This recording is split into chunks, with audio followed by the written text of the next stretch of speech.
sou a doutora Renata Cavalcante, do Departamento Científico da Achilles Nutrition, e vim aqui hoje falar sobre os benefícios da astaxantina Sta-Real para a saúde ocular no contexto do júlio turquesa.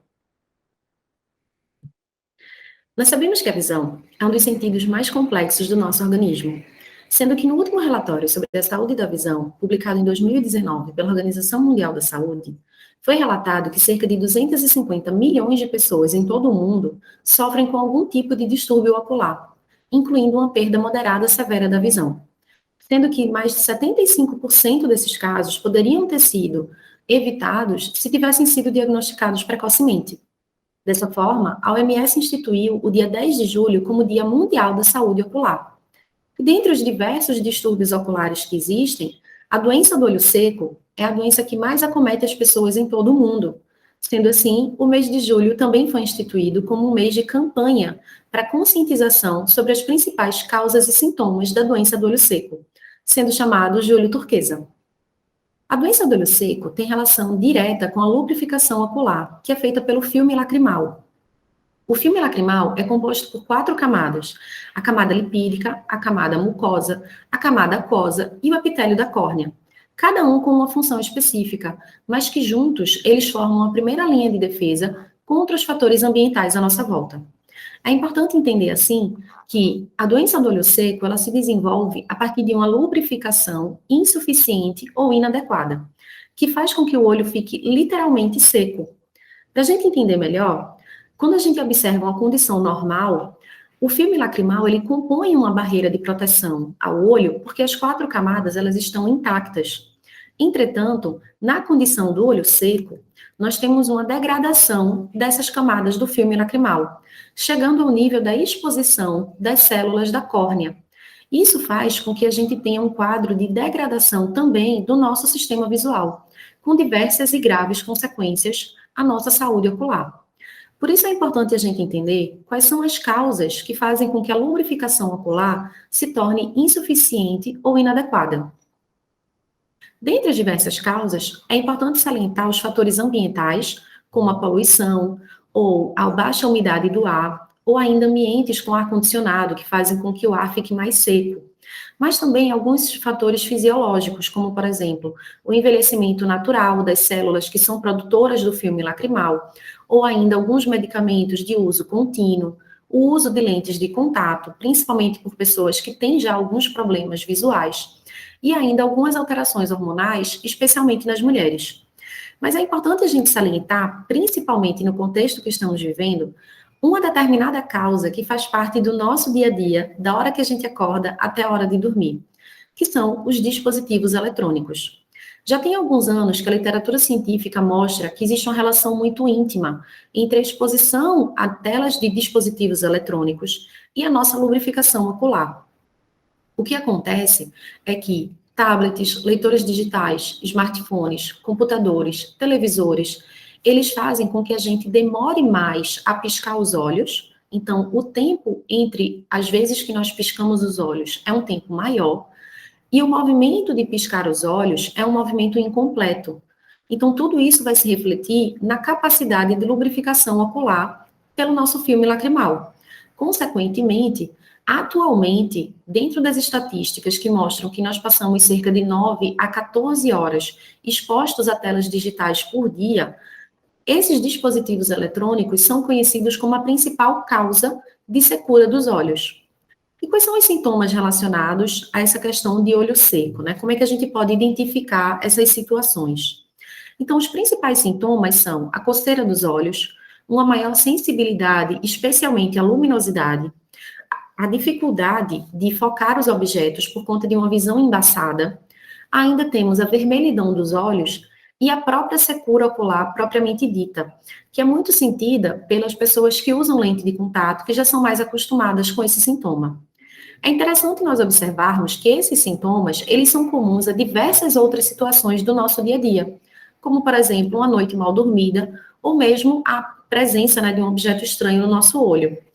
Então, nesse contexto, esses sintomas sendo subestimados, junto com a continuação daqueles hábitos que são causadores da secura dos olhos, fazem com que, naturalmente, a doença do olho seco, ela progrida chegando a níveis até de comprometimento da visão e lesões permanentes da superfície ocular. E o que é que acontece exatamente no nosso olho nessas situações desses distúrbios oculares? A retina está entre os maiores consumidores de oxigênio no nosso organismo, sendo que esse oxigênio consumido pela retina vai ser utilizado pela mitocôndria no sistema visual, gerando, naturalmente, espécies reativas de oxigênio, de forma endógena. Além da fonte endógena, nós também temos fontes exógenas de produção de espécies reativas de oxigênio, como a fumaça, a poluição, alguns alérgenos, ou seja, alguns daqueles fatores que a gente comentou que são causadores da secura dos olhos. Então, essas espécies reativas de oxigênio, elas podem chegar num nível de estresse oxidativo dentro do sistema visual que impede o sistema visual de desenvolver suas funções adequadamente. Então, dessa forma, os agentes antioxidantes têm sido vistos como uma forma de estratégia muito promissora no combate a esse estresse oxidativo, trazendo de volta a qualidade do sistema visual. A astaxantina é um desses agentes antioxidantes que consegue, inclusive, se inserir dentro da membrana das mitocôndrias da retina e do corpo ciliar. Para a gente entender um pouquinho mais o papel do poder antioxidante da astaxantina, tem um estudo muito interessante que compara, né, diversas substâncias, até famosas, como agentes antioxidantes, e ele mostra que a astaxantina, ela é a que detém o maior poder antioxidante, inclusive frente a essas substâncias famosas. A astaxantina chega a ser cerca de 6.000 vezes mais potente do que a própria vitamina C.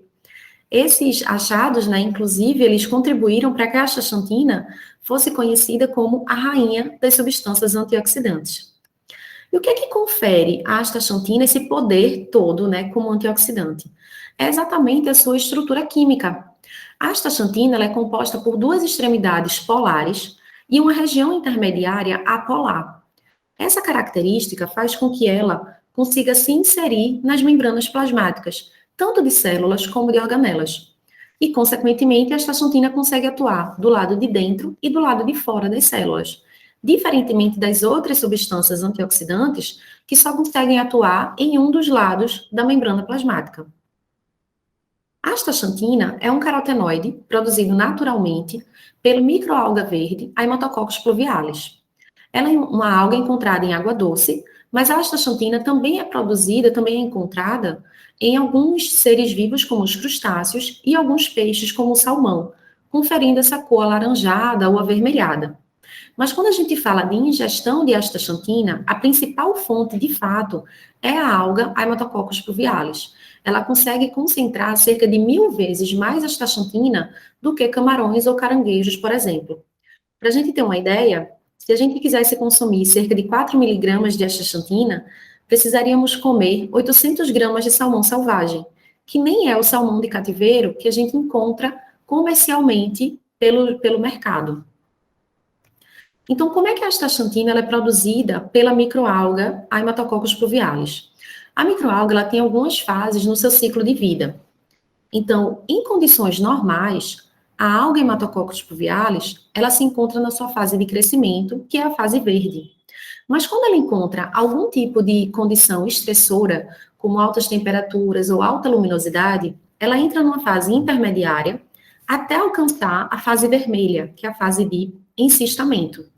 É importante perceber que a astaxantina já começa a ser produzida ainda na fase intermediária, mas as grandes quantidades, de fato, elas são produzidas na fase vermelha, de encistamento. E é nessa fase que deve acontecer a extração de forma adequada.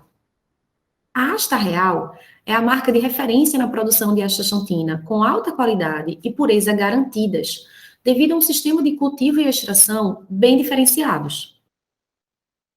A Asta Real, a Haematococos pluvialis, ela é cultivada dentro de bioreatores, onde os parâmetros como luminosidade, temperatura, umidade, que são os parâmetros estressores para a produção da astaxantina, eles são completamente controlados. Diferentemente das outras empresas, onde a microalga ela é cultivada a céu aberto, estando exposta a contaminações e onde esses fatores ambientais eles não são controlados. Além de um sistema de cultivo diferenciado, a Asta Real ainda é a marca mais estudada de astaxantina, tendo mais de 150 estudos publicados, sendo 60 estudos clínicos. Diante de uma evidência científica tão sólida, a Killias Nutrition traz hoje alguns estudos que demonstram os benefícios da astaxantina real para a saúde ocular.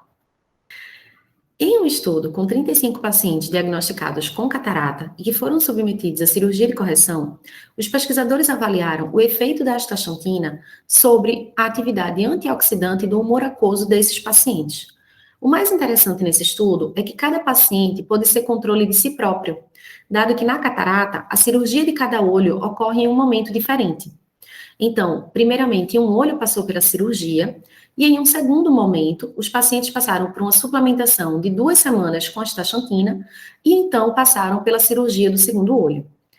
Esse estudo conseguiu mostrar que a astaxantina foi capaz de aumentar a atividade antioxidante e reduzir a presença de espécies reativas de oxigênio no humor aquoso desses pacientes.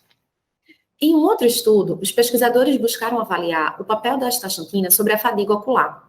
Então, eles recrutaram voluntários que trabalham com dispositivos eletrônicos, então eles estão expostos a telas digitais por pelo menos 8 horas por dia, e dividiram esses voluntários em 3 grupos. O primeiro grupo foi o grupo placebo, um segundo grupo que foi suplementado com astaxantina na dose de 6 miligramas por dia, e um terceiro grupo que foi suplementado com 12 miligramas por dia de astaxantina real. Após 4 semanas, como esperado, o grupo placebo não demonstrou nenhuma alteração nos sintomas relacionados à fadiga ocular, enquanto que o grupo suplementado com 6 miligramas por dia de astaxantina real demonstrou uma melhora na acomodação visual, ou seja, na capacidade de focar em objetos que estão a diferentes distâncias, e também nos sintomas relacionados à fadiga ocular, como algumas dores oculares, inchaço, entre outros. Já o grupo suplementado com 12 miligramas por dia de astaxantina real, após as 4 semanas, relatou uma melhora ainda maior na acomodação visual, com um maior alcance e uma maior velocidade de acomodação visual, além da mesma melhora dos sintomas relacionados a dores oculares e inchaço relacionados à fadiga ocular. Por fim, é essencial darmos a devida atenção aos sintomas oculares, sem subestimá-los. Apesar deles parecerem com diversas outras condições do nosso dia a dia, nós temos no relatório da Organização Mundial da Saúde uma prevalência de mais de 250 milhões de pessoas no mundo com distúrbios oculares diagnosticados. E a doença do olho seco, dentro do contexto do Júlio Turquesa, como o distúrbio ocular mais comum em todo o mundo. Nesse cenário, a astaxantina real, ela se apresenta como uma grande aliada, tanto na prevenção quanto no tratamento desses distúrbios oculares, dada a diversidade de funções que ela consegue desenvolver dentro do sistema visual, incluindo melhora nos sintomas da fadiga ocular, incluindo melhora da acomodação e da acuidade visual, e ainda promovendo a nutrição e a circulação sanguínea dos olhos. Eu agradeço a atenção e estou à disposição para maiores esclarecimentos no e-mail da Killias Nutrition. Muito obrigada.